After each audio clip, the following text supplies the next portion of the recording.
Boa tarde, meninas, tudo bem?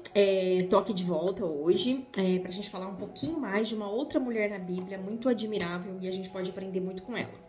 Conhecida como a Sunamita. Esse não era o nome dela, ela é chamada assim na Bíblia porque ela morava na cidade de Sunem, né? Uma cidade no norte de Israel. Então, por isso ela é conhecida como a Sunamita, mas ela não se chamava assim, né? Mas a Bíblia não diz o nome dela. A história dela tá lá em 2 Reis, tá? Capítulo 4 e no capítulo 8. Se você puder ler na sua casa depois aí, a história toda é bem legal, vale muito a pena. Mas a gente vai ler um pouquinho aqui no capítulo 4, versículo 8, fala assim, ó. Certo dia, Eliseu, ela viveu nos tempos do profeta Eliseu, né? Um grande profeta em Israel. Certo dia, Eliseu foi à cidade de Sunem. Uma mulher rica que morava na cidade o convidou para fazer uma refeição na sua casa. Depois disso, sempre que ele passava por lá, parava na casa dela para comer. Então, a primeira característica que a gente percebe aqui na Sunamita é que ela era uma mulher generosa, né? Aqui fala que ela era uma mulher rica, ela tinha posses, né? Então, é uma pessoa que tinha condições financeiras, mas percebeu que o Senhor deu isso para ela, que não era só para ela, né? Assim, ó, a bênção que o Senhor deu para Sunamita, ela percebeu que era para abençoar também outras pessoas. Então, ela era uma mulher generosa. Ela fazia algo que ela não precisava fazer, que ela não tinha obrigação de fazer, né? Então, assim, ela fez uma refeição, serviu o profeta, e aqui fala que todas as vezes que ele passava na cidade, ele ia na casa dela comer. Com certeza porque ele se sentia bem-vindo ali, né? Ele se sentia acolhido, ele se sentia amado ali, né? Então, você vê que a gente percebe aí a generosidade dela. Aí lá no versículo 9, continua assim. A mulher disse ao marido, sem dúvida esse homem que sempre passa por aqui é um santo homem de Deus. Ela tinha discernimento, né? Vamos construir um quartinho para ele no terraço e mobiliá-lo com uma cama, uma mesa e uma cadeira e uma lâmpada. Assim, quando ele passar por aqui, terá um lugar para ficar. Então aqui você vê que a generosidade dela vai além, né? Você vê a hospitalidade da Sunamita. Então ela fala assim para o marido, com certeza esse é um grande homem de Deus.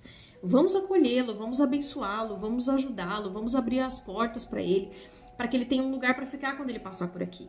E aí eles fazem um quarto, né? E ela fala, vamos colocar uma cama, uma lâmpada, para quando ele passar por aqui ele poder descansar, ter um tempo ali de descanso, né? Então a gente vê o que na Sunamita aí? A gente vê graça, né? Ela era uma mulher graciosa. Ela foi além da generosidade. Ela foi além da hospitalidade. Ela pensou no bem do profeta, né? Então a gente aprende o que com isso?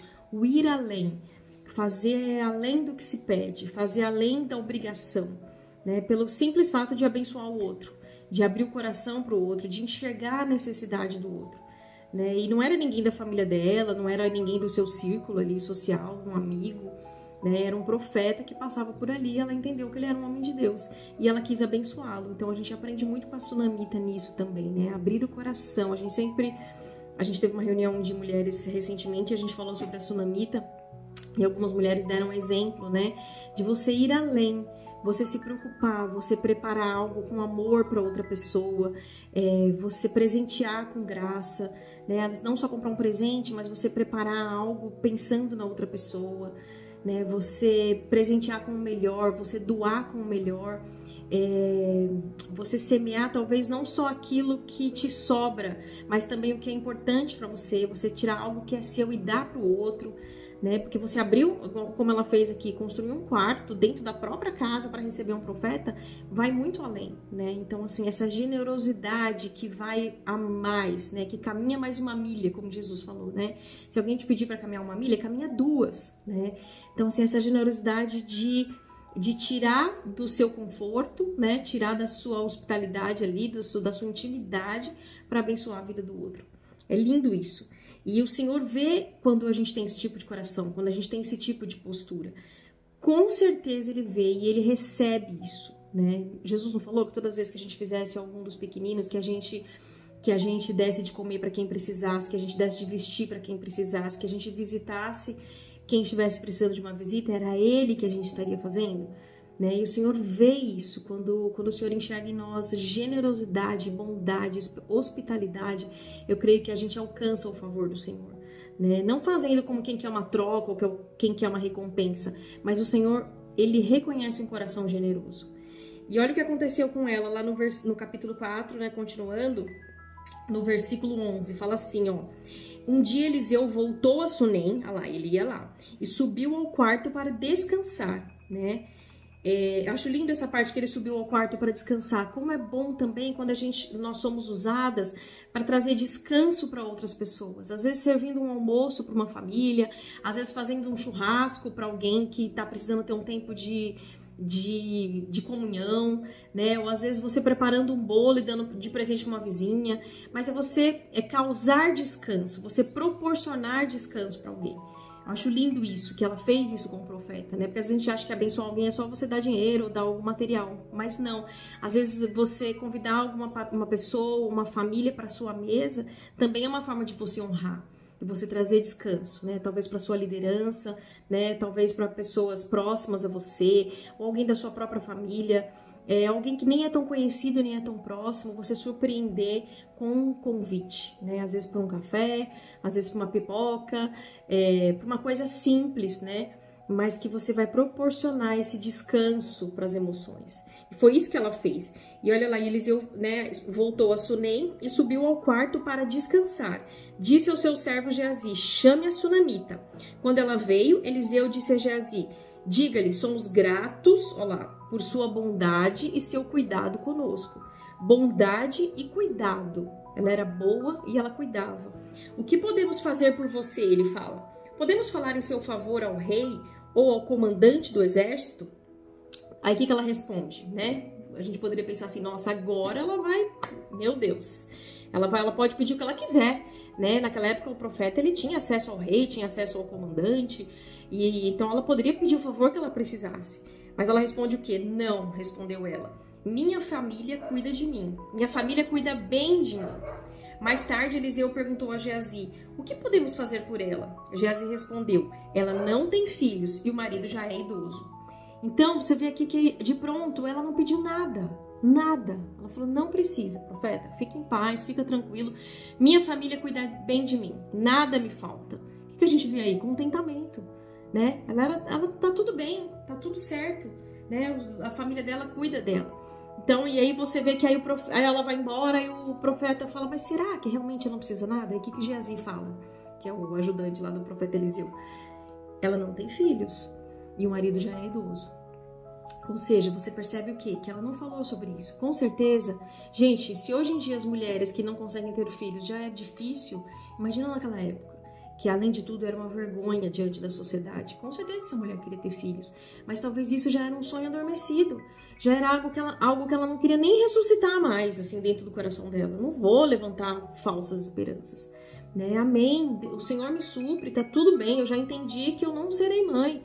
E nem por isso ela era amargurada, nem por isso ela era rancorosa, e nem por isso ela era mal-humorada. Você vê que ela continuou amando as pessoas, continuou servindo, continuou amando a Deus, continuou sendo grata, né? Que ela fala para o profeta, não preciso de nada, minha família cuida muito bem de mim. Né? Mas aí o Geazi fala, ela não tem filhos. Aí o profeta manda chamá-la de novo, ó, no versículo 15, chame-a de novo, disse Eliseu.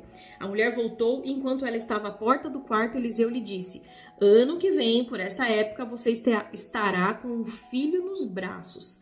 Aí o que ela responde? Não, meu senhor, exclamou ela, por favor, homem de Deus, não me dê falsas esperanças. Né? Acho que ela falou assim, não vamos mexer com isso de novo. Já adormeceu, eu já entreguei, já sacrifiquei. Mas de fato a mulher ficou grávida. No ano seguinte, naquela mesma época, teve um filho como Eliseu tinha prometido. Né? Você vê que graça. Né? Eu sempre falo que a sunamita, para mim, ela é uma mulher que ela alcançou o favor de Deus. Né? Você vê o favor aí de Deus. Né? O que é graça, gente? É favor imerecido. Né? Então ela teve um filho, aquilo que ela sempre sonhou. E talvez ela nem pensava mais, nem queria que pudesse acontecer. E o Senhor deu um filho para a sunamita. Eu não quero me alongar muito aqui, mas a história dela é muito linda. Chega um momento que esse menino cresce, ele tá com o pai, né, no campo, e ele começa a passar mal e leva um menino pra mãe. A mãe, e o menino morre, depois de mocinho, assim, né, acredito que ele tinha uns 8, 9 anos. E essa mulher, ela não se desespera, ela não entra em pânico, ela deita o menino na cama do profeta, pega e vai embora. Ela fecha a porta do quarto e ela vai atrás do profeta. tanto que ela não avisa ninguém, né? Ou ela manda falar com o marido que tá tudo bem, e ela vai embora na cidade onde o profeta tá. E quando ela tá chegando lá, você pode ver isso aí mais pra frente, no versículo 27, o Geazi corre até ela e fala, e aí, o que aconteceu? Tá tudo bem? Ela fala, tá tudo bem. Ela não fala nada pra ninguém o que tá acontecendo, né? Nada. E ela vai embora até chegar o profeta. Aí fala assim no versículo 27, mas quando ela chegou ao homem de Deus no monte, abraçou os pés dele, Geazi quis afastá-la, mas o homem de Deus disse, que era Eliseu, né? Deixa em paz, ela está profundamente angustiada, mas o Senhor não me revelou o motivo. Então, assim, quando ela chega diante do profeta, aí ela desaba, ela cai ali. Isso é outra coisa que nós aprendemos com a sunamita, né? Ela vai ao lugar certo, ela não fala nada pra ninguém.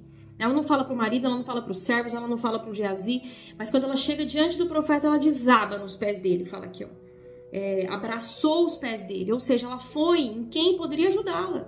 Quantas vezes a gente faz o contrário, não é, gente? A gente conta pra todo mundo, a gente chora e põe no Instagram e fala com um monte de amiga e choraminga. E a gente esquece de ir diante de Deus, que é quem de fato pode ajudar, quem de fato pode fazer um milagre, quem de fato pode abrir as portas. E aí depois que a gente já reclamou pra todo mundo, que a gente já contaminou todo mundo aí com todas as nossas reclamações, nossas tristezas, nossas coisas, aí talvez a gente lembre que a gente não orou a Deus. Então você vê que a gente aprende com ela, vai no lugar certo, né? Vai nos pés certos. E aí ela chora lá diante do profeta e ela fala, eu te pedi um filho por um acaso? Eu não falei que eu queria um filho. Por que você me deu um filho? Você orou a Deus para que eu tivesse um filho para agora ele morrer.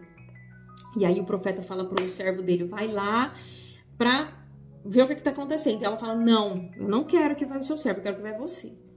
E aí o profeta pega e vai com ela. Aí eu falo assim, essa ousadia dela com o profeta é só quem tem intimidade, né? Quantas vezes a gente tem que fazer isso com o Senhor, né? Senhor, eu preciso de ti, agarrar nos pés de Deus, como Jacó fez ali, agarrou no pé do anjo e falou, eu não saio daqui enquanto você não me abençoar. E o Senhor, ele nos dá essa intimidade de cair aos pés dele, de falar o que a gente precisar falar, claro que com reverência e com temor, mas abrir o coração para quem realmente pode nos ajudar e pode resolver o nosso problema. Aí o profeta vai até lá, depois você lê com detalhes, né? E ele ora a Deus, ele clama a Deus e o menino ressuscita. E mais uma vez, o favor do Senhor alcança essa mulher e traz o filho dela de volta à vida. Né? Então, assim, para encerrar a história dela, lá no capítulo 8, né, de 2 Reis, eu acho lindo essa parte também, que fala assim, no versículo 1, Eliseu tinha dito à mulher cujo filho ele havia ressuscitado, reúna sua família e mude-se para outro lugar, pois o Senhor proclamou sobre a terra de Israel uma fome que durará 7 anos. Então o profeta falou para ela, vai embora da terra, vai morar em outro lugar, porque vão ter 7 anos de fome em Israel. E ela obedece, outra característica dela, obediência. Deve você largar sua terra, você ir para outro lugar, né? Não era fácil isso, porque haveria fome sobre a terra, e ela vai embora, e ela obedece, a família vai junto, né? A mulher, no versículo 2, a mulher seguiu a instrução do homem de Deus, reuniu sua família e mudou-se para a terra dos filisteus, onde ficou 7 anos. Ao final dos 7 anos, a mulher voltou da terra dos filisteus e foi ao rei para reaver sua casa e suas terras. Olha só, imagina, depois de 7 anos de fome, ela volta e ela quer a terra dela. Ela quer saber se existe a possibilidade dela ter a terra de volta. Vai saber o que aconteceu nesses 7 anos. Mas, mais uma vez, o favor de Deus é presente na vida da sunamita. Olha o que acontece, olha as coincidências, eu falo as jesucidências, olha. Quando ela chegou, o rei falava com Geazi, que era o ajudante do profeta, o servo do homem de Deus. O rei havia acabado de dizer, conte-me alguns dos grandes feitos de Eliseu, bem naquela hora. E Geazi lhe falava sobre a ocasião em que Eliseu havia ressuscitado um menino. Naquele exato momento, a mãe do menino entrou e apresentou ao rei sua petição para reaver a terra, para reaver a casa e as terras. Veja, ó Senhor rei, exclamou Geazi, esta é a mulher e esse é o filho dela, que Eliseu ressuscitou. É verdade? Perguntou o rei à mulher, e ela lhe contou o que havia acontecido. Então o rei ordenou a um de seus oficiais, providencie que tudo seja devolvido a ela, incluindo o valor das colheitas realizadas durante o tempo em que ela esteve ausente. Fala se isso não é graça? Favor de Deus? né? Bem na hora que o rei começou a perguntar ali pro Geazi, me conta aí alguns milagres de Eliseu. Ele começa a contar do menino que ressuscitou. A mulher entra com o próprio filho ressuscitado ali. Né? Então o Senhor preparou para que tudo acontecesse. Aí o rei manda devolver tudo para ela, inclusive as colheitas que tiveram na terra dela por aqueles 7 anos. Né? Então o que a gente aprende tanta coisa com a vida dessa mulher? O coração bom, o coração generoso, o coração que vai além, o coração hospitaleiro, de abrir a casa, de abençoar, né?